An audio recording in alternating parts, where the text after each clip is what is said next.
ખેરગામ તાલુકાના નાધઈ ગામે આવેલ ગંગેશ્વર મહાદેવ મંદિર પર દર વર્ષે શ્રાવણ મહિનાના છેલ્લા શનિવારે ભજન સપ્તાહનું આયોજન કરવામાં આવે છે। દર વર્ષની જેમ આ વર્ષે પણ ભજન સપ્તાહનું આયોજન કરવામાં આવ્યું હતું।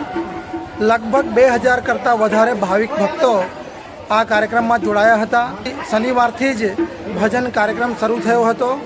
આજે ભજનની પૂર્ણાહુતિ થઈ છે અને તમામ ભક્તો ભોજન પ્રસાદ લઈને છૂટા પડ્યા હતા।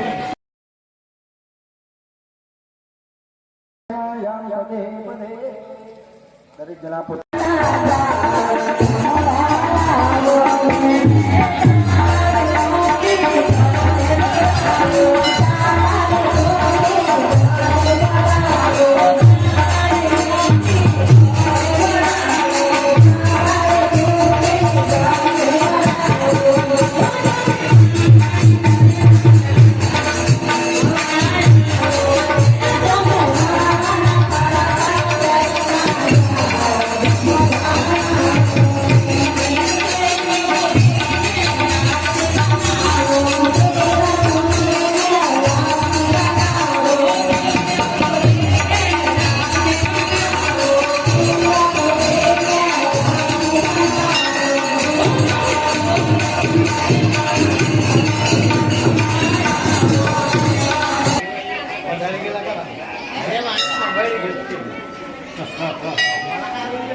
તો આ મંદિરનો પૂજારી રમણભાઈ રમજીભાઈ પટેલ આજે આ શ્રાવણ માસની અંદર છેલ્લા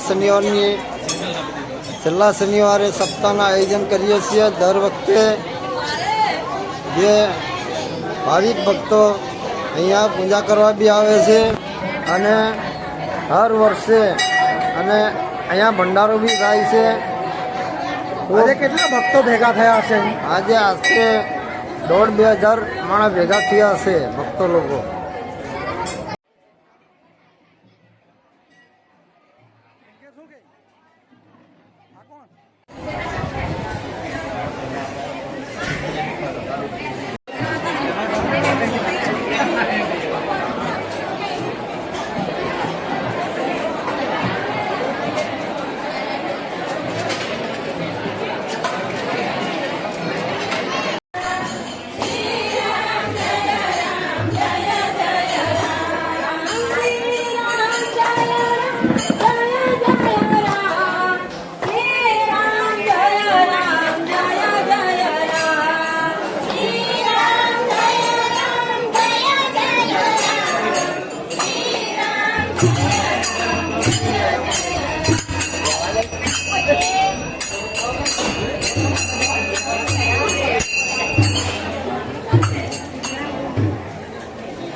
જી હા, આજે નાધઈ ગંગેશ્વર મહાદેવ મંદિર પર શ્રાવણ માસના છેલ્લા શનિવારે 24 કલાક સપ્તાહનો કાર્યક્રમ રાખવામાં આવેલ। તેમાં 24 કલાક સપ્તાહ પતિ હવે ભજન સમારંભ ચાલુ થયો છે, જે ખૂબ જ શાંતિપૂર્વક પૂરો થયો છે અને ભક્તજનો ભોજનનો લાભ લઈ રહ્યા છે।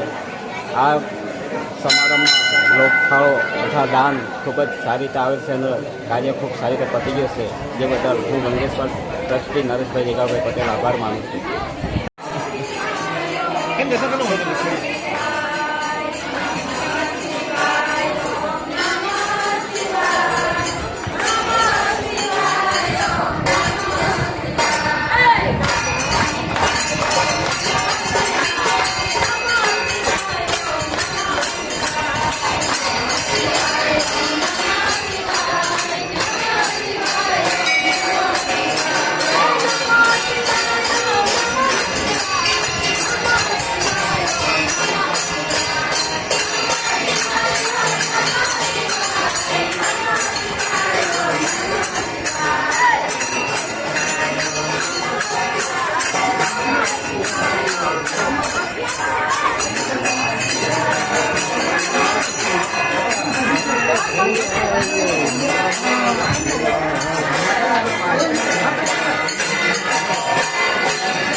આતિશભાઈ પટેલ, ગામ નાધઈ.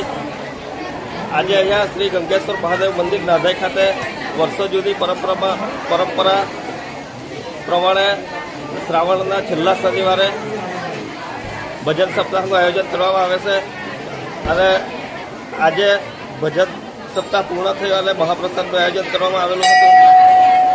એમાં લગભગ 2000 કરતાં વધારે ભાવિક ભક્તો જોડાયા હતા. એનો અમને ખૂબ ખૂબ આનંદ છે. દર વર્ષની જેમ આવનારા વર્ષોમાં પણ આ જ રીતે કાર્યક્રમ ચાલતો રહે એવી ભગવાનને પ્રાર્થના કરીએ છીએ અને સૌનો ખૂબ ખૂબ આભાર. ગંગેશ્વર મહાદેવ મંદિરના ટ્રસ્ટી શ્રી મહેશભાઈ ચમનભાઈ પટેલ જે શ્રાવણ માસના પહેલા શનિવારે સપ્તાહનું આયોજન દર વર્ષે થાય એ પ્રમાણે થાય છે.